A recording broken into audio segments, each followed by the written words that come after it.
Hello everyone, this is ACIs and today we are going to do another foreign relation between Pakistan and Soviet Union this time, aka Russia. We will start with successes and there are few successes compared to failures. But we are not going to discuss failure first. Why? Because success comes first. That's the goal.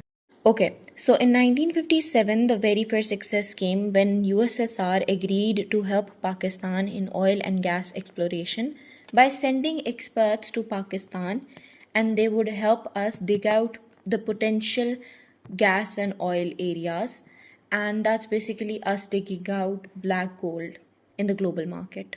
Okay, the next success came in 1965 when Pakistan got helped by the Soviet Union in a way of signing the Tashkent Agreement, which was basically a peace deal between Pakistan and India after the 1965 war, and it was arranged by the Soviet Union in the city of Tashkent. Basically, both countries agreed to stop fighting and withdraw their armies and return to their normal relations. However, it didn't quite solve the Kashmir issue, which was basically the core reason of the 1965 war. It just settled down the tsunami of that situation.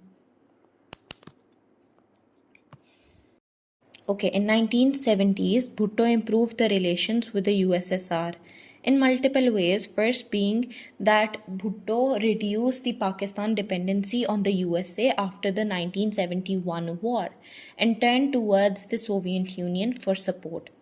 Secondly, Bhutto invited USSR to invest in the Pakistan industries, and the biggest project of that time was the Pakistan steel mills in Karachi. That's the next success also. With that, Pakistan increased the trade agreements and exchange of the delegations, which meant that there would be more trade and there would be more cultural exchange, educational exchange, and scientific cooperation between the two countries. Now comes the turn for the failures. The very first failure was in 1950 when the Prime Minister Liaquat Ali Khan got two invitations from both countries, USA and USSR, and he accepted the USA's invitation instead of USSR. So the relationship got a bit rough there. Okay, just like China, USSR is also a communist country. So in 1955, when Pakistan joined SEATO and CENTO, they both are anti-communist pacts. So the relationship got a bit rough there. Okay, the next failure came in 1960 when an American spy plane, which was called U-2, took off from its base Pakistan, Peshawar, to spy on the Soviet Union. And the Soviet Union shot it down and got very angry at Pakistan for allowing the US to use its base for spying. This caused a serious tension between Pakistan and Soviet Union at that time. Then the next failure came in 1979, which was very prolonged. Basically, in the Soviet Afghan War, the Soviet Union invaded Afghanistan and Pakistan helped the Afghan fighters with the US support. And the USSR got angry and blamed Pakistan, and the relationship took a hostile turn.